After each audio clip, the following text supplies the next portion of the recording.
Hola, Hola. somos Vane y Ale, dos mujeres del Levante. En este podcast vamos a conversar sobre Oriente y Occidente, reviviendo temas de la antigüedad para darle vigencia a la actualidad, y vamos a profundizar sobre el conflicto árabe-israelí. Nuestra perspectiva es apasionada, pero la compartimos con responsabilidad y convicción desde la razón y el corazón. Disclaimer. Nuestras opiniones son propias y no representan la voz oficial de ninguna institución. Bueno, hola amiga, hola a todos, ¿cómo estás? Muy bien, Chilensis, ¿y tú? Todo muy bien, feliz de estar nuevamente acá, en este espacio que las dos disfrutamos tanto y que esperamos que ustedes también disfruten el día de hoy. Bueno, primero, como casi todos los capítulos, comenzar diciendo que solidarizamos, abrazamos y mandamos mucha fuerza y muchas buenas energías a todas las familias de los secuestrados, de las víctimas que se ha llevado este conflicto. Y por cierto también a los judíos en las comunidades a lo largo y ancho del mundo que han sido víctimas de distintos atentados hacia su persona por esta guerra. Partimos solidarizando con eso. Y este capítulo es muy especial porque es un tema que en este momento está muy en boga y que se está comentando a propósito de algo muy particular, que es la UNRWA. Es la Agencia Especial de Naciones Unidas para los Refugiados de Palestina. ¿Por qué este tema está tan en boga? Bueno, hace poco se ha descubierto, ¿cierto?, muchos funcionarios de la UNRWA en Gaza que estaban directamente afiliados a Hamas, a la Yihad Islámica Palestina y a otras organizaciones terroristas. Por lo tanto, se levanta el velo, ¿cierto?, y empezamos a descubrir todas estas cosas que, por cierto, nosotros llevamos décadas denunciando que ya estaban sucediendo. En este contexto, en este capítulo queremos hablar de esta institución, de la UNRWA, de lo que conocemos como la Nakba, en castellano sería el desastre o la catástrofe, que le llaman los palestinos en consecuencia, o sea, consecuencia de, digamos, la guerra de independencia de Israel y su fundación en el año 48. Y también vamos a hablar un poco del estatuto de refugiado palestino, que es tan controvertido y tan difícil de entender porque tiene cosas muy particulares, como diferente al de los otros estatutos de refugiados de otras personas desplazadas por conflicto. Y por lo mismo, Vane, para poder ir despejando un poco todo este asunto y comenzar por el principio, valga la redundancia, sabemos que para poder hablar de la Nakba y del Estatuto de Refugiado tenemos que remontarnos al año 1948 cuando se funda Israel. Entonces, partamos hablando un poco de qué pasa acá, cómo se origina toda esta situación tan compleja que nos persigue hasta el día de hoy. Muchas gracias por esa introducción, Ale, y como tú dijiste, este espacio surge una profunda frustración y hacemos un llamado a que por favor la guerra termine, que vuelvan los secuestrados, y también un abrazo de empatía a todas aquellas personas que están sufriendo producto de esta guerra y todas las víctimas que ha dejado esta guerra. Entonces, Ale, como tú bien dices, el problema de los refugiados palestinos específicamente parte como una consecuencia de la guerra de 1948. Entonces vemos que este es un problema más dentro del conflicto árabe-israelí que viene como consecuencia de este éxtasis de aniquilación que conversamos la vez anterior. Entonces lo hemos conversado en muchos capítulos, pero también para recapitular un poco, 1948 se declara la independencia del Estado de Israel. A menos de 24 horas desde que se declara la independencia del Estado de Israel, 6 países árabes declaran la guerra al naciente Estado de Israel, sin considerar también de que antes de la declaración del Estado, cuando se hace la partición de la ONU en 1947, ya empiezan a haber altercados con milicias palestinas locales enfrentándose a judíos locales. Entonces vemos que son estas milicias palestinas locales más los ejércitos de 6 países árabes los que van a atacar a Israel en menos de 24 horas desde que se funda el Estado de Israel. Y como consecuencia de esta guerra, al igual que todas las otras guerras que generan consecuencias devastadoras y crisis humanitarias, se crea una crisis o una Nakba o una catástrofe. Y este es un hito fundante en la concepción identitaria nacional del pueblo palestino. Entonces, vemos que como consecuencia de la guerra que levantan estos 6 países árabes, como consecuencia quedan alrededor de 750.000 refugiados palestinos. ¿Por qué quedan refugiados palestinos? Uno, porque como ven que se avecina la guerra, la mayoría de los palestinos, muchos de ellos de clase media alta, viendo que se avecina una guerra, salen del territorio por medios voluntarios. Esa es una parte. para sacar sus bienes, sobre todo, lo que tú dijiste, clase media alta, sobre todo para sacar sus bienes, digamos, del lugar, porque digamos que tener assets, terrenos, dinero en el comodidad banco, en y ese bienestar. momento, digamos, oro mismo, Comodidad y bienestar. había que sacarlo del país. Exactamente. Había que sacarlo del país, obviamente. Igual que muchas otras guerras que estaban sucediendo en el mundo, uno tiene la posibilidad, si es que tenía los medios, de escapar y ir a buscar un futuro mejor o quedarse y enfrentar las consecuencias. Entonces vemos que una parte de estos 750.000 son estas familias de clase media, media alta, que tienen los medios económicos para poder escapar antes de que se avecine una guerra. Una segunda porción de estos refugiados huyen como un llamado de los propios países árabes, que hacen declaraciones y dicen: vamos a echar a los judíos al mar, vamos a levantar una guerra, from the river to the sea, por favor salgan para que echemos a los judíos al mar y después vuelvan. Entonces, por ejemplo, hay declaraciones, acá hay una que aparece en el diario palestino Jordano Filastín, el 19 de enero de 1949, que dice: cualquier oposición a esta orden es un obstáculo a la guerra santa y obstaculizará las operaciones de los combatientes. Entonces, por favor, salgan para que podamos seguir combatiendo. Este dato que nos da la Vane, quiero repetir la cita que aquí también la estoy viendo.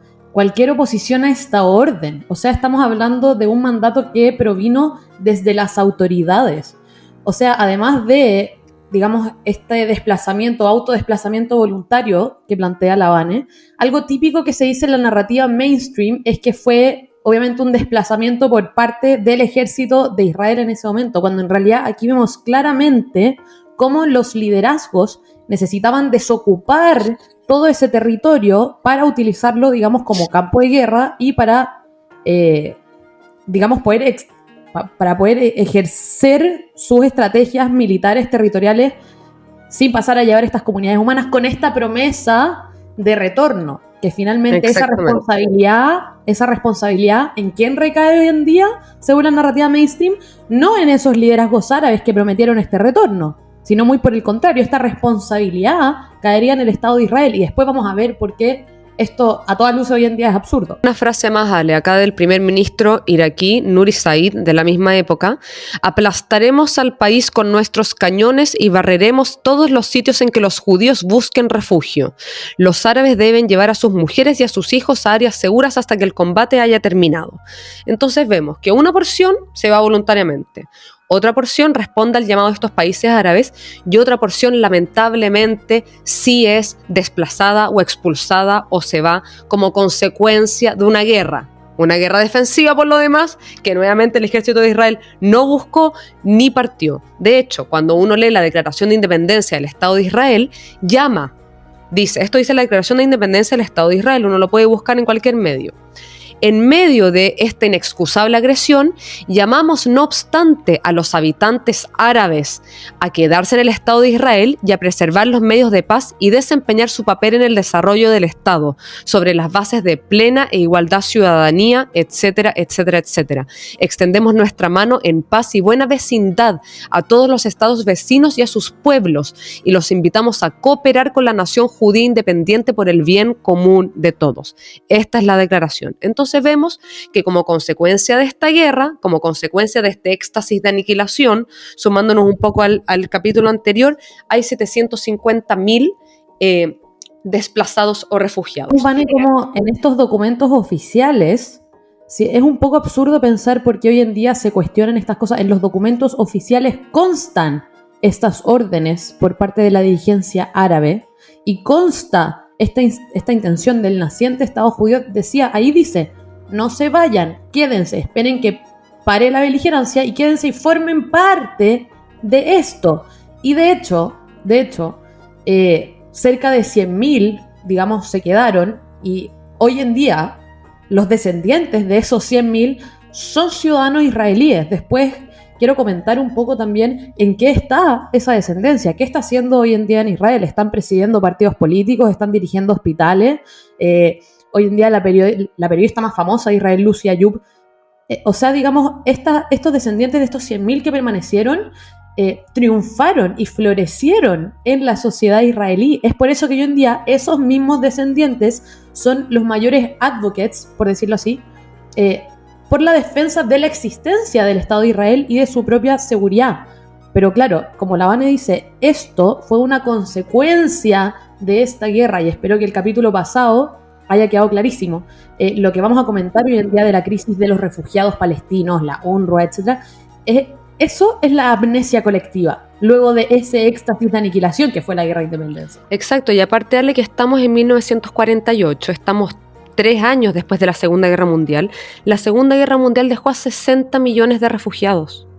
En los mismos años, también el 48, la guerra entre India y Pakistán, 13 millones de refugiados, donde los musulmanes que estaban en India se van a su lugar donde pertenecían o tenían más semejanza étnica y religiosa.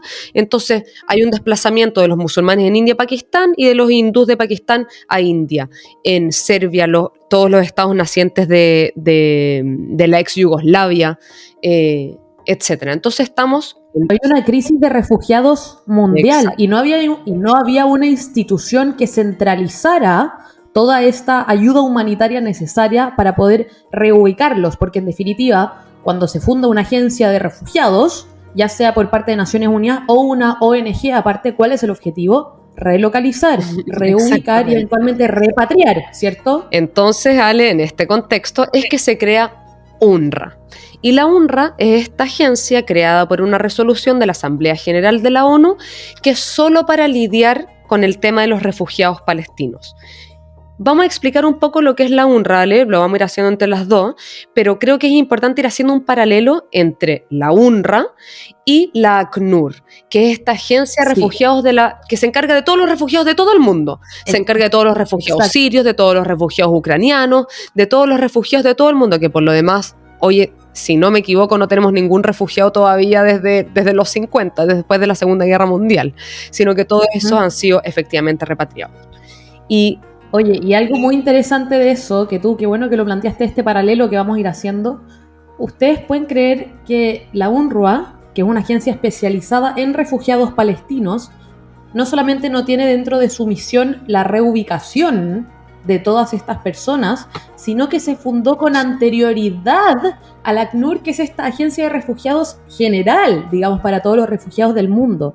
O sea, acá se instala, digamos, una suerte de privilegio en donde existe una agencia especializada para un número de refugiados súper chico. Estamos hablando de 750.000 desplazados, dentro de los cuales no todos ellos son, digamos, jurídicamente y se consideraron jurídicamente refugiados, solamente una porción de ellos. Y después de esto se crea la ACNUR, que es la agencia que, en términos generales, vio la situación de estos más de 70 millones de refugiados que teníamos en el mundo post Segunda Guerra Mundial. Y resulta, Vane, que la misión, dentro de la misión, de manera muy clara, el mismo nombre de la ACNUR, está el resettling de todos estos refugiados, cuando en el caso de la UNRWA no. Entonces, ¿por qué se hizo esta diferencia y cómo eso afecta hoy en día de que, como dentro de la misión de esta organización no está la reubicación, todos estos refugiados palestinos y sus descendientes, que serían más o menos entre 4 y 5 millones, todavía no se encuentran reubicados, pese a que todos sus descendientes hoy en día son ciudadanos de algún país, ya sea Estados Unidos, ya sea Jordania, ya sea Israel, ya sea Palestina? Entonces, este paralelo que vamos a hacer nos va a ir narrando un poco la historia y el contexto y los motivos que estuvieron detrás de UNRWA y los motivos que hoy en día estamos viendo de por qué estamos pidiendo que se desfinancie esta institución o mute, ya sea a algo que sea efectivamente útil para los descendientes de aquellas personas que sí fueron desplazadas. Y exactamente, porque la misión primordial de esta organización es ser inútil. Porque la UNRWA fue creada el mismo año, por ejemplo, que se crea la UNCRA, que también es una agencia para lidiar con los refugiados de Corea. Hubo una guerra en Corea, hay refugiados de Corea del Norte, Corea del Sur, y la agencia hace su labor, termina y se cierra. Pero el año pasado vemos una declaración de la UNRWA celebrando sus 74 años de existencia como si fuera algo bueno.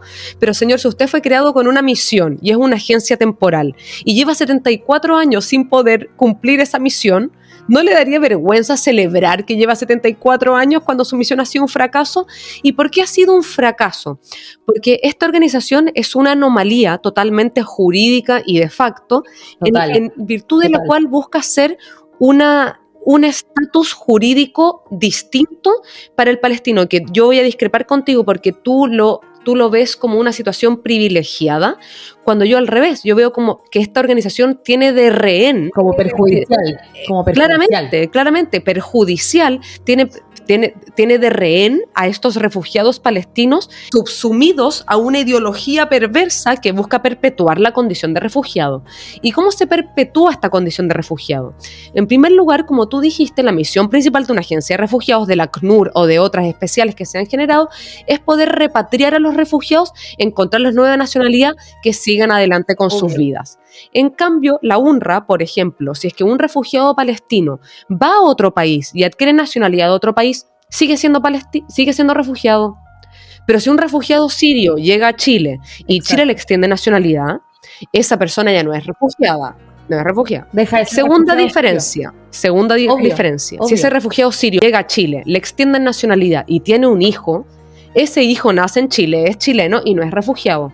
El refugiado palestino sigue siendo refugiado, porque la condición de refugiado se transmite a sus hijos y a los hijos de sus hijos y a los hijos de sus hijos de sus hijos.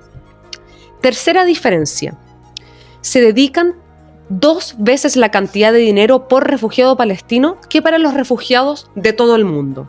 Entonces, esto no es un problema de recursos, pareciera ser que es más un problema de prioridades. Y otra diferencia más, un empleado de la ONU se hace cargo de 165 refugiados palestinos, un empleado de la UNRWA, en contraposición hay un empleado de la ACNUR por cada 4.300 refugiados. Entonces, ¿cómo podemos celebrar una organización tan ineficiente que destina el doble de cantidad de dinero por refugiado? 4.000 veces la cantidad de empleados por refugiado y no ha ayudado a repatriar a ningún solo refugiado palestino. ¿Qué es esto, Ale? ¿Por qué se da esta anomalía? ¿Por qué se quiere perpetuar el estatus de refugiado? ¿Qué es lo que hay detrás? Espera, y siguiendo en esa línea absurda, analicemos las siglas de UNRWA, ¿ya? United Nations Relief and Works Agency. O sea, una agencia de Naciones Unidas para el alivio y el trabajo, digamos. Esa sería la traducción exacta de la UNRWA, más o menos. Y eso es otra cosa. Se podría decir que la UNRWA es como una agencia, por así decirlo, de beneficencia social, que ha asumido funciones, por ejemplo, de prestar educación, funciones básicas de salud, pero no es una institución de ayuda humanitaria. Entonces, cuando la gente dice, ¿cómo van a querer cerrar la UNRWA en esta crisis humanitaria que hay en Gaza? Quiero cerrar la UNRWA precisamente porque no son capaces de lidiar con la crisis humanitaria que hay en Gaza. Cuando hay un terremoto en Haití, cuando hay incendios masivos, cuando hay una crisis humanitaria en cualquier lugar del mundo, hay agencias especializadas con funciones humanitarias para poder lidiar con esto. La UNRWA tuvo que pedir a Israel que por favor cerrara el paso de camiones de ayuda humanitaria los sábados porque no son capaces, no tienen la infraestructura para poder lidiar con la diseminación o poder hacerse cargo de la crisis humanitaria. Y aparte, Ale, otra anomalía más. ¿Quién es el principal empleador de los palestinos de Cisjordania? Israel. La UNRWA. Israel. O sea, la UNRWA ni siquiera pudo lograr su cometido de abrir oportunidades laborales para la, digamos, salir adelante de estos refugiados que a la fecha, por cierto, no son refugiados porque serían refugiados bajo la soberanía de su propio gobierno, pero Israel ha sido, digamos, durante las últimas décadas el mayor empleador de los palestinos de Cisjordania y de palestinos de Gaza que también tenían permisos de trabajo. Por lo tanto, la UNRWA no solamente ha sido incapaz de traer ayuda humanitaria, sino que tampoco ha sido capaz de lograr el cometido, digamos, que tiene en su mismo nombre. Tampoco. Quería comentar un dato más que tiene que ver como con esta situación como de empleabilidad, que un 99% de los empleados de UNRWA son palestinos. Entonces, hoy en día, los mismos empleados de UNRWA que tienen que ser los encargados de distribuir esta ayuda humanitaria son los mismos palestinos de Gaza que están sufriendo una condición humanitaria. Entonces, claramente, esta no es una organización capaz. O sea, ¿cuándo se ha visto, por ejemplo, que cuando llega una organización de ayuda humanitaria para ayudar con un terremoto en Haití, que vaya a emplear a los haitianos? O sea, todo esto es una mafia y una construcción en donde Y aparte de todas estas bases que acabamos de sentar con la Ale, se acaban de destapar el involucramiento que esta misma organización ha tenido en el 7 de octubre y en todos los otros atentados anteriores. Más que porque la organización en sí tenga como esta perversión, es porque hay un grupo terrorista Hamas de que iba a cooptar o a tomar de rehén cualquier organización humanitaria. Si hoy en día podríamos cambiar la UNRWA por la OCHA o la Organización Mundial de la Salud, y de todas maneras, en mi opinión, creo que jamás hubiera como cooptado y secuestrado a esta organización para sus propios fines. Entonces vemos que tenemos unos... No, y no solo eso, ojo, que además de lo que tú estás diciendo, trata de relacionarlo con el siguiente dato. Tú sabías que, voy a leer textual, ya, esto es de la página web de la UNRWA. La organización atiende 58 campos de refugiados donde limita su participación a la ayuda y prestación de servicios, pero no a las acciones de gobierno o policía, que corresponden y son obligación del país anfitrión. Varias cosas. 1. Hay 2 sedes de la UNRWA, Vane. Una en Jordania y otra en Gaza. ¿Ya? Gaza, Estado de Palestina. Por lo tanto, la sede de la Agencia Externa de Naciones Unidas se encuentra en el país anfitrión, que es el mismo país que le da empleo a todos los oficiales de la UNRWA y que además la UNRWA se desentiende del law enforcement, se desentiende del gobierno y la policía. Por lo tanto, bueno, el gobierno de turno que toque, ¿cierto? ¿Y qué gobierno de turno tocó en este momento Gaza? Jamás. Por lo tanto, es una cuestión de sumar 2 más 2. Tenemos, tú dijiste, el porcentaje más importante de empleados de la UNRWA son palestinos de Gaza. Luego, ¿quién es el gobierno? ¿Quién es la policía? Jamás. Por lo tanto, ¿por qué el mundo está tan choqueado con el hecho de que se haya descubierto que, por ejemplo, más de 1.200 trabajadores de la UNRWA estaban directamente afiliados a la Yihad Islámica Palestina o Hamas? ¿Por qué el mundo está en shock? Si desde ya el año 2009 hemos visto, evidentemente, episodios que nos tendrían que preocupar. Por ponerte un ejemplo, en el año 2010, mayo del 2010, un grupo de 20 hombres mascarados y armados con rifles de asalto atacaron un campamento de verano para niños de UNRWA para promover la inmoralidad al enseñar a las colegialas aptitud física y baile. Los oficiales de la UNRWA no reportaron este incidente. ¿Qué te parece? Esto es por decir algo, digamos, porque luego vamos a empezar a analizar qué sucedió con los oficiales de la UNRWA el 7 de octubre y de ahí en adelante, y bueno, ahí queda en evidencia, digamos, y aparte, cómo está este nexo. Mira lo que te voy a decir, Ale, porque voy a decir la contracara a lo que tú acabas de decir. Entonces tú dijiste que la UNRWA se hace cargo un poco de estas acciones de beneficencia social sin inmiscuirse en el gobierno. Entonces veamos la parte del gobierno. Uh-huh. Mira qué beneficioso esto para Hamas. Hamas entonces es el gobierno electo, es quien recolecta impuestos, pero no tiene ninguna obligación para con sus ciudadanos. Entonces recolecta impuestos, tiene funciones de gobernanza, pero no se tiene que hacer cargo ni de la educación ni de la salud. Y hay una frase que quiero que la insertemos en este podcast.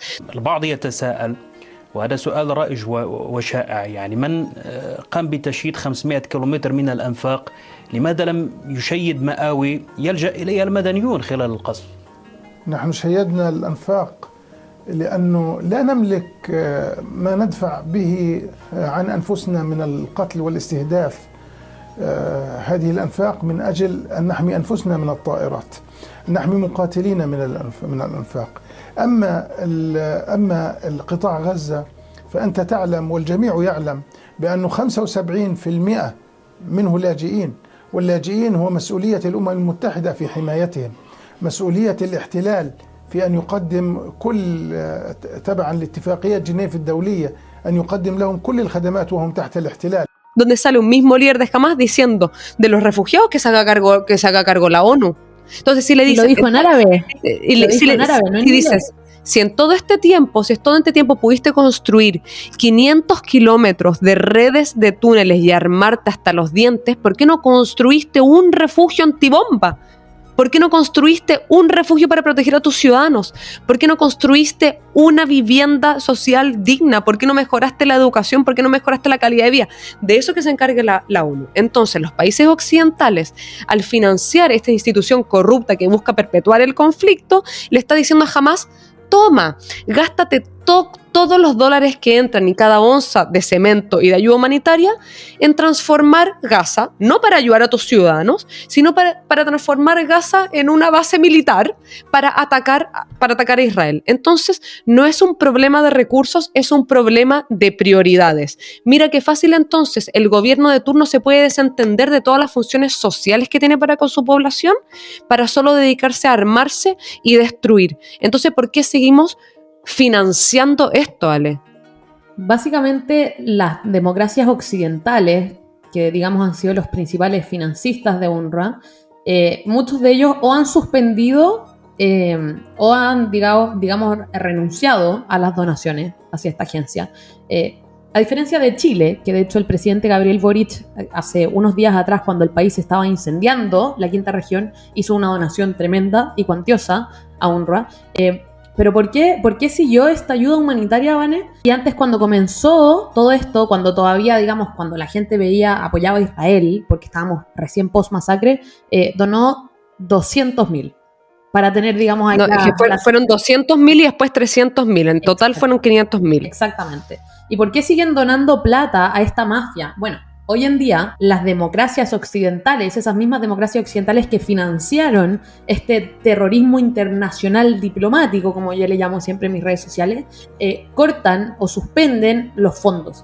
Luego de que la misma UNRWA, ¿ya?, reveló, después de una tremenda presión internacional, cuando ya, digamos, la evidencia era indiscutible, reveló que habían posibles, digamos, afiliaciones entre algunos de sus funcionarios y organizaciones terroristas, porque Naciones Unidas funda esta organización y se desliga completamente, porque solamente le da trabajo en esta organización a palestinos residentes de Gaza. O sea, básicamente, si estamos hablando que los palestinos que residen en Gaza son refugiados palestinos, todos los empleados de UNRWA eran los refugiados que esta organización pretendía proteger o ayudar de alguna forma. Es un círculo vicioso y redundante que bordea lo absurdo.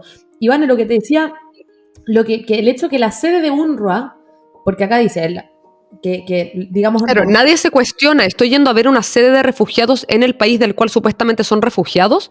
¿Cómo alguien va a estar en Chile y ser refugiado de Chile? Nadie nunca se preguntó que íbamos a ver una agencia de refugiados en Chile para chilenos refugiados de Chile. Exactamente, y ojo, bajo la definición de UNRWA, que es refugiado palestino, UNRWA, definición, cito, son refugiados palestinos personas, genérico, personas cuyo lugar de residencia habitual era el mandato británico de Palestina entre junio de 1946 y mayo de 1948 y que perdieron sus casas y medios de vida como consecuencia de la guerra árabe-israelí del 48. O sea, digamos, Vane, que la comunidad judía de Gaza, bajo la definición de UNRWA, en esa época, vendría siendo refugiado palestino. También sería refugiado. Vendría siendo refugiado palestino. Y analicemos también las palabras de esta definición, porque, a ver, bajo esta definición, por lo genérica y amplia que es, Bella Hadid, Gigi Hadid, son refugiadas palestinas, literalmente. O sea, Mohammed Hadid, el papá de las Hadid, está en el registro de la UNRWA de refugiados. Exactamente. Entonces vemos que los 750.000 refugiados que fueron como consecuencia de la guerra del 48, hoy en día ya no son 750.000, son 6 millones. Son 6 millones porque son los hijos y los hijos de los hijos, y no se saca nadie de la lista, ni siquiera Mohammed Hadid, que es un multibillonario. Entonces, Ale, pero más allá, acá no hay como toda una conspiración de los países occidentales que financian. Claramente viene desde una intención, quiero creer que viene de una intención buena, claramente buscando entregar una ayuda humanitaria. Lo que no se dan cuenta es la profunda carga ideológica que trae este concepto. ¿Por qué? ¿Por qué buscamos perpetuar el estado de refugiados? Y acá les voy a decir algo. No son refugiados porque no tienen un estado. No tienen un estado porque insisten en seguir siendo refugiados. ¿Por qué? Porque continuar siendo refugiados y continuar no teniendo un estado implica no darle un punto final a la guerra del 48. Implica decir, esta guerra aún no ha terminado. implica decir lo que quisieron iniciar los países árabes en 1948 de expulsar y tirar a los judíos al mar. Eso no ha terminado. Por eso lo intentamos de nuevo el 67 y lo vamos a intentar de nuevo el 73 y lo intentamos de nuevo con la intifada número 1 y la intifada número 2 y todos los enfrentamientos con Gaza. Y por eso, como la prioridad número 1 sigue siendo esa, cada dólar y cada onza de recurso humanitario va a ser utilizada para esa prioridad. Entonces, yo al perpetuar el estatus de refugiado, no le voy a poner punto final a la guerra, porque cuando hubo una guerra entre India y Pakistán, hubo una guerra, hubieron desplazados, hubieron refugiados, se puso un punto final y la gente avanza. Hubo una guerra en Corea, hubieron desplazados, hubieron refugiados, punto final y la gente avanza. Pero acá hay una maquinación y un secuestro de instituciones internacionales para perpetuar la guerra del 48 y hacer ver que la creación del Estado de Israel es algo temporal y que puede desaparecer. Y ellos dicen, ¿sabes que esto no está tan loco? Porque ellos ven el mapa completo, ven un mapa completo con 450 millones de árabes, con 2 billones de musulmanes en Medio Oriente y dicen, lo vamos a lograr, y si no es esta generación va a ser la próxima, y mientras sigan teniendo esas prioridades lo van a seguir intentando. Entonces la presión tiene que venir de países internacionales para decir, cambien las prioridades, y el día que ustedes cambien las prioridades los vamos a ayudar con onzas y billones de recursos de ayuda humanitaria, pero ustedes tienen que renunciar a esa pretensión. Y por eso cada vez, Ale, que se ha puesto sobre la mesa todo aquello que hoy en día se ve como la causa del problema, Jerusalén, los asentamientos, la ocupación de Cisjordania, las fronteras, los refugiados, pero el precio de aceptar eso ha sido que existe un Estado judío. La respuesta ha sido no. Cada vez que la soberanía de un Estado palestino ha estado sobre la mesa, pero el precio de esa soberanía palestina es que también exista soberanía judía en una parte de la tierra, la respuesta ha sido no. Y te quiero contar algo, Ale. Hay un personaje que se llama Musa Alami, ¿ya? Él era un filántropo, se podría decir que es como un sionista árabe, porque este gallo, te lo juro, era un filántropo, estudió Derecho en Cambridge, era como esta figura prominente nacionalista palestina. Desde Occidente estaban muy impresionados con él. Hay un artículo de él en el New York Times. Y después de la guerra del 48, él hace un tratado con el reino hachemita de Jordania y le entregan 5.000 hectáreas de terreno. Y él dice, vamos a hacer un proyecto, vamos a hacer una aldea como artificial, y creo que acá hay una comunidad, quiso hacer como un kibutz. Quiso hacer una aldea palestina. Eso te iba a decir. Una aldea palestina autosustentable, florecer la tierra, era un desierto árido, logró sembrarlo, enseñar a los palestinos a sembrar, a cultivar. Ale, lo trataron de traidor. Los propios árabes destruyeron la aldea, que en verdad era un proyecto demasiado exitoso. Hay un artículo de él en el New York Times. Destruyeron la idea porque él era un traidor. ¿Por qué era un traidor? Porque renunció a la guerra y buscó el bienestar de su población, y por eso es ser un traidor. Y quiero mencionar algo, Ale, salió en el Mercurio, hay un proyecto, lo voy a leer textual. Ya sé lo que vas a decir. Hace algunas semanas, es que es lo mismo, porque esto que vemos el 48 sigue hasta el día de hoy, esa misma concepción. Entonces, hace algunas semanas, un grupo de mujeres y madres de la comunidad palestina de Chile y también fuera de ella organizaron una iniciativa de ayuda para la zona de conflicto en Gaza. ¿Cuál es la idea? Trasladar transitoriamente a Chile a 50 niños que han quedado huérfanos en el lugar, víctimas de la guerra. Para lograrlo pidieron ayuda al gobierno, específicamente a Cancillería. Sin embargo, pese a la posición pro-palestina que ha tenido la administración de Gabriel Boric, le pusieron freno. Y no solo eso, la Embajada de Palestina en Chile no estaba de acuerdo con el plan. ¿Por qué? Porque sería ayudar verdaderamente a los palestinos y ponerle punto final a la guerra. Pero como la prioridad es perpetuar esta calidad de refugiado, para utilizarla como un arma, para seguir insistiendo en que el Estado de Israel no exista. Y justificando la existencia de esta institución. Esa es la prioridad. Y para justificar que aún exista esta misión especial de Naciones Unidas para solucionar el problema de los refugiados. Ya no existe una crisis de refugiado palestino. No existe una crisis de refugiado palestino. O sea, en ese momento, si es que vamos de nuevo a 1948, todas esas personas, ¿ya? Hoy en día, los que se quedaron en la zona son, Vane, o egipcios o israelíes, o palestinos, o jordanos. Mira, acá tengo las cifras, Ale. Esos 750.000 hoy en día son 6 millones. De esos 6 millones, 2 millones viven en Jordania con nacionalidad jordana. Son jordanos. Son jordanos. En Gaza, 1.5 millones de refugiados en Gaza. Gaza, que Israel se retiró unilateralmente sin un tratado de paz el 2005 para darle soberanía. O sea, estamos hablando hace más de 20 años. Hace más de 20 años. La sola posibilidad de que haya ocurrido un ataque como el 7 de octubre te demuestra de que Israel claramente no tenía presencia en la zona. 800.000 en Cisjordania, ya, en el West Bank. 475.000 en el Líbano. Y 560.000 en Siria. Y ahora veamos la perversión de esto, porque como ellos insisten en continuar siendo refugiados, Líbano y Siria no tienen obligación de extenderles nacionalidad. Entonces Líbano no les da nacionalidad a estos casi 500.000 de refugiados palestinos que pueden haber nacido ahí, viviendo ahí generaciones. Y les voy a decir el régimen de apartheid que verdaderamente existe acá, donde verdaderamente si hay un régimen jurídico distinto para los palestinos y para los libaneses. Entonces, espera, los palestinos... Antes de eso, quiero decir algo que le diste justo en el punto algo que quería decir. Ustedes se fijan como aquí no solamente se secuestró una causa noble, sino que se secuestran tecnicismos jurídicos. El estatuto de refugiado, ¿ya?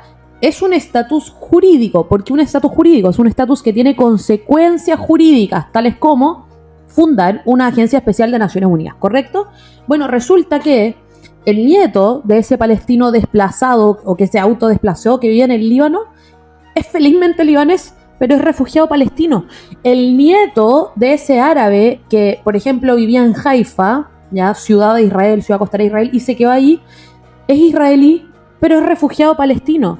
Y no solamente suma y sigue, que hoy en día son 5 millones, que cuál es el claim, ¿cierto? 6. Que es lo que se quiere hacer, volver a meterlos a Israel, 6 millones, de personas. Por lo tanto, cuando Vani usaste la palabra perversión, a mí lo primero que se me ocurre, digamos, es una cosa.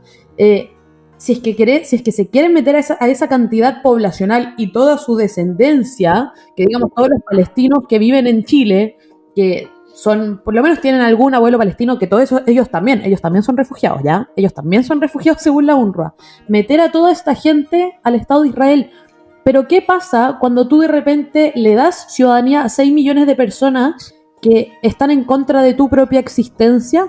Esas personas y aparte de eso, esto demuestra que la prioridad no es tener un Estado palestino, porque ellos buscan 6 millones de refugiados que vuelvan a Israel, que vuelvan a un futuro Estado palestino, ¿Por qué prefieren destruir el Estado de Israel que fundar un propio Estado palestino? Funden un propio Estado palestino, tengan gobernanza, háganse cargo de su población, exijan un liderazgo digno y háganse cargo de su población. ¿En qué mundo, qué país, quién tiene derecho a incorporar a 6 millones de personas? ¿Dónde está ese? Yo te quiero preguntar, Vane. O sea, ya, ok, incorporados a Israel, pero en Cisjordania, hasta donde yo sé, existe un Estado palestino soberano. Y en Gaza, hasta donde yo sé, también existe un Estado de Palestina, ¿cierto? Entonces es insistir dentro de la misma Gaza, Estado de Palestina, y dentro de la misma Cisjordania de la ANP, Estado de Palestina, el hecho de que hayan campamentos de refugiados palestinos en el Estado de Palestina que tienen carnet palestino es un absurdo que no entiendo cómo aún podemos seguir ignorando. O sea, eres refugiado y ciudadano de tu propio Estado, pero la pretensión es ir a las embajadas israelíes y reclamar ciudadanía palestina al Estado de Israel, no al Estado de Palestina. O sea, las embajadas palestinas de la ANP a lo largo del mundo, tú sabes que no tramitan ciudadanías. No existe algo parecido a lo que nosotros llamamos aliyah, que es este birthright, este derecho a retorno. No existe. No existe una cosa así, no existe una ley de retorno en la ANP. No se ha legislado al respecto. Entonces, no solamente el perpetrar de manera interminable este estatuto de refugiado, que claro, tú tú lo ves desde la perspectiva perjudicial, y cuando yo lo veo desde la perspectiva de privilegio, me refiero al todo el financiamiento extra que reciben, Claro. y a esta comodidad de personajes como Mohamed Hadid, ¿cierto? Desde su mansión en Beverly Hills, de decir y tener la osadía de decir que él y sus hijas, ¿ya? Que son holandesas y americanas y estadounidenses por pasaporte, son refugiadas palestinas. Por lo tanto, ahora, cuando te ibas a ir al Líbano e ibas a hablar de aquel verdadero régimen de apartheid, la verdad es que lo quiero escuchar, porque en la narrativa mainstream no se habla mucho de cuál es y ha sido la situación de estos descendientes de autodesplazados palestinos post-guerra 1948. Entonces, Ale, tenemos 475.000 refugiados palestinos en el Líbano, en virtud de la cual, por esta situación de refugiados, no se les permite ejercer profesiones liberales, como por ejemplo ser médicos, ingenieros, abogados, no se les permite el acceso.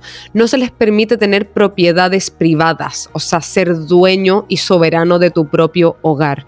Después, los servicios que proporciona la UNRWA releva de esa obligación al gobierno libanés, entonces educación, salud, etcétera.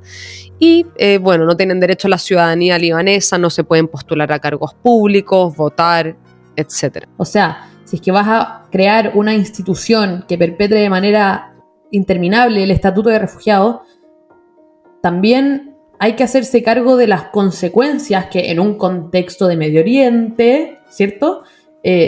Y de los regímenes políticos que gobiernan la mayoría de estos países, también hay que pensarlo. O sea, el gobierno del Líbano, si es que dice, tengo a toda esta cantidad de gente. Vemos donde, una vez más, Ale, vemos cómo se prioriza una ideología por sobre el bienestar concreto y práctico de tu población. Entonces, si es que yo voy a hacer una medida como la medida que quería hacer estas mujeres y madres de la comunidad palestina de Chile, que va a ayudar y va a dar una solución concreta a niños palestinos refugiados, pero el precio de esa ayuda va a ser no destruir el Estado de Israel, se va a renunciar a eso, porque como te digo, no es un problema de recursos, es un problema de prioridades. Absolutamente. O sea, si es que fuera un problema de recursos, en primer lugar, no existiría esta guerra, digamos, quizás en términos de financiamiento, porque sabemos y que luego se descubrió que gran parte de los fondos de UNRWA que se utilizaron como fachada para construir escuelas, ciertos hospitales, sabemos que en realidad se construyeron abajo de esas cosas megas infraestructuras para... Sí, Ale, por favor cuéntanos, porque siempre hemos sabido de que disparan cohetes desde colegios de la UNRWA, el adoctrinamiento ideológico, que pervierten y divierten la ayuda humanitaria, pero la semana pasada se descubrió el verdadero headquarters de la inteligencia de Hamas abajo de una escuela de la UNRWA y el CEO, Lazzarini, de la UNRWA dice que no tenía idea. O sea, Ale, ¿qué es esto? El verdadero headquarters de la inteligencia de Hamas, en donde este compadre al parecer no se dio cuenta de la cuenta de electricidad o no se dio cuenta de todo el trabajo que están... ¿Qué es eso, Ale? ¿Qué es ese nivel de perversión de ayuda humanitaria? No, y no solamente ese nivel de perversión, sino que acá yo realmente creo que no sabíamos. Yo creo que no tenemos cómo controlar esta situación que ya estaba sucediendo. O sea, el árabe diplomático que se sienta en su oficina, en la sede que sea de Naciones Unidas en la que esté trabajando, dice, una organización terrorista tiene secuestrada mi agencia, pero ¿cómo lo puedo solucionar? ¿Cómo lo puedo hacer? Y después de años en donde hemos visto, porque esta no es la primera vez en que se descubre algo así, en donde por años hemos visto que la organización terrorista comparte la misma infraestructura, los mismos edificios que la Agencia Especial de Naciones Unidas para los Refugiados Palestinos. O sea, el hecho de que recién ahora el CEO, como tú decías, el director, haya dicho esto, que no tenía idea, que casi que leyó la cuenta de la luz y se enteró, no solamente es absurdo, sino que derechamente es mentira. Desde por lo menos el año 2009, Naciones Unidas y UN Watch ha, dirigido investigaciones en contra de la UNRWA, se han descubierto cosas y no se ha cambiado nada. Entonces, yo creo que hoy en día la UNRWA no solamente es inútil por dos razones, es inútil En primer lugar, por todo lo que hemos estado hablando, y en segundo lugar, porque hoy en día la UNRWA ha sido un verdadero banco independiente, internacional, con cuentas en dólares, que recibe donaciones de todo el mundo y que financia el terrorismo. El otro día vi un video, así como una ilustración, un dibujo, que digamos mostraba el mapamundi, cómo los dólares entraban a Gaza, una casita de la UNRWA, y como todos los dólares se convertían y se manufacturaban en cohetes. Y ya resulta que ya no es una metáfora, sino que después del 7 de octubre, cuando se llevó a cabo esta investigación, se descubrieron varias cosas. En primer lugar, un chat de Telegram, que ha sido, digamos, de los más grandes hallazgos, que estaba hiper protegido, que era un secreto, supuestamente un chat de Telegram, en donde profesores de escuelas de la UNRWA, ¿ya?, aclamaban, enviaban memes o pancartas o frases dirigiéndose a Alá, que recordemos, como la Vane dijo, 99% de los funcionarios de UNRWA en Gaza son palestinos. Entonces estamos hablando de la misma gente, ¿cierto? Celebraban el ataque perpetrado, la masacre del 7 de octubre. Luego, de 1.200 funcionarios de la UNRWA, sede Gaza, no Jordania, señores, Gaza, afiliados a Hamas, a la Yihad Islámica Palestina y a otras organizaciones terroristas como Hezbollah, por ejemplo, en el Líbano. Por lo tanto, la perversión de seguir pretendiendo que esta organización llegue a ser algo que nunca fue, porque nunca lo tuvo dentro de su misión, ¿cierto?, hoy en día es ridículo, y en el fondo se está perdiendo un montón de plata de financiamiento que, por ejemplo, ACNUR quizás necesita más que UNRWA para financiar la reubicación del resto de los refugiados ucranianos, ¿ya?, que no son miles, sino que son cientos de miles. Entonces van como a modo de cierre y haciendo como un recap un poco de todo esto que comenzó, ¿cierto?, en el año 48, con estos, ya vimos, autodesplazados, en la mayoría de los casos árabes, ya árabes que vivían dentro del mandato. Después se funda esta organización UNRWA para solucionar un problema que no solucionó, porque dentro de su misión no tenía como objetivo solucionar ese problema, que era la reubicación, que haya cumplido 74 años de existencia y que hoy en día, como guinda de la torta, se haya descubierto los nexos entre esta agencia de Naciones Unidas y el grupo terrorista que perpetró la misma masacre, ¿ya?, es, para mí, no sé, yo realmente no me quedo corta de palabras, porque el hecho de que la mayoría de las personas de ascendencia palestina en el mundo, los refugiados de la UNRWA, sigan apoyando a esta organización, y cuando la sociedad civil, como la que leíste tú, quiere, digamos, tener iniciativas para poder ayudar en algo, su embajada dice que no y UNRWA dice que no. Entonces, ¿cuál es el objetivo? El objetivo es que los palestinos a lo largo y ancho del mundo sigan con esta mentalidad de refugiado, retraumatizar generacionalmente de manera constante a los nietos, bisnietos, tataranietos de esas personas que lo pasaron muy mal como consecuencia de la guerra. Es no ponerle un punto final a la guerra. Entonces, como dije, cuando dejen de imperar ideologías destructivas, porque acá lo que hay es como prioridad número 1 tener una ideología destructiva. Cuando deje de imperar una ideología destructiva y nos dediquemos a verdaderamente con acciones concretas, mejorar la calidad de vida, ponerle punto final a la guerra del 48, aceptar las consecuencias y tomar agencia y responsabilidad, exigir un liderazgo digno. Con la existencia de la UNRWA se le permite al liderazgo corrupto de Hamas y al liderazgo corrupto de la Autoridad Nacional Palestina no hacerse cargo de su población, desligarse de cualquier obligación que tiene para con su población. O sea, puede recolectar impuestos, tener plata, pero no hacerse cargo de su población, no construir escuelas, no contribuir a la sociedad y solo dedicarse a destruir. Entonces, Ale, como lo dije, no es un problema de recursos, es un problema de prioridades. Y quiero decir una cosa más. Acá hay algo que nadie ha mencionado y es Egipto. Gaza tiene una frontera con Egipto y vemos como estas últimas semanas ha habido un reforzamiento de un muro que hay en Egipto. Tremendo. Está como el Estatuto General de todos los refugiados del mundo, se establece en la Convención sobre el Estatuto de los Refugiados de 1951, ¿ok? Y este tiene una definición de refugiados, lo voy a decir en mis palabras, pero define como refugiado a aquel que es perseguido por motivos de raza, religión, nacionalidad o pertenencia a un determinado grupo social o político, que se encuentre fuera del país y que por temores no puede volver a ese país. Sin embargo, La Unión Africana, ¿ya?, tiene un tratado específico para lidiar con los refugiados, ¿ya? Y mira esto, ¿vale? La Unión Africana tiene una definición particular para los refugiados que expande esta definición. ¿Por qué? Porque incluye en esta definición que son refugiados a aquellos sufriendo una agresión, dominación o situación de guerra. Entonces, si bien las personas desplazadas ahora en Gaza se podría cuestionar si es que verdaderamente son refugiados, estoy hablando de ahora 2023-2024, los refugiados que va a dejar esta situación actual de Gaza uno podría cuestionarse si es que caen en la definición de refugiados. Para África y para Egipto, que es parte de este tratado, sí o sí son refugiados. Y Egipto está construyendo un muro, violando la obligación específica que tienen con este tratado, y nadie dice nada. A nadie le importa. Entonces, ¿por qué estamos relevando de obligaciones al liderazgo árabe de su propia población, Ale? ¿Por qué seguimos bancando eso?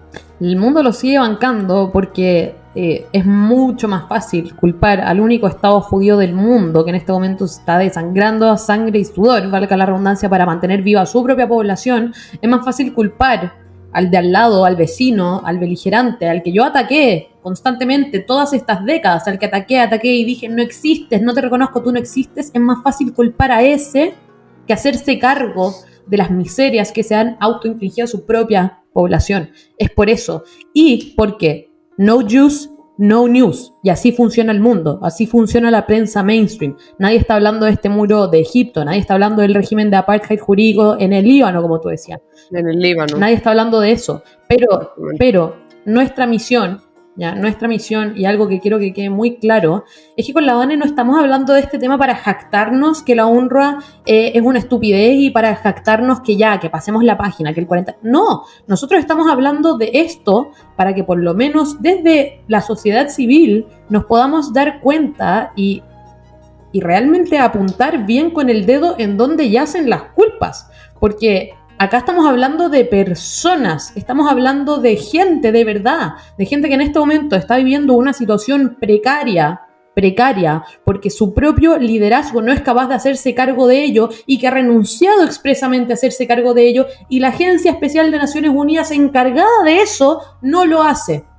Es por eso que con la Vane ahora, estamos denunciando esta situación, no para jactarnos, sino que para poder educar y establecer una conversación verdadera respecto a este tema que al parecer hasta la fecha era tan tabú que nadie era capaz, digamos, de decir con todas sus letras y denunciar que en realidad la UNRWA no es más que una institución que ha perpetrado un terrorismo diplomático internacional por décadas.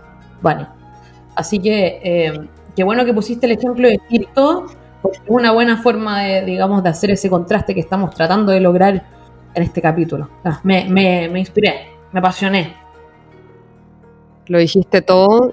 Creo que nos sobrepasa un poco como esta construcción ficticia legal y cómo es amparada bajo mecanismos, una vez más, internacionales, la perversión que hay.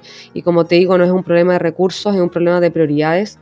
Verdaderamente hago un llamado nuevamente a todas las personas afectadas por esta guerra, que termine la guerra, no que haya un cese al fuego, que haya un punto final. Y para ver un punto final tenemos que renunciar a pretensiones maximalistas, renunciar a la guerra del 48, ponerle punto final y empezar a construir.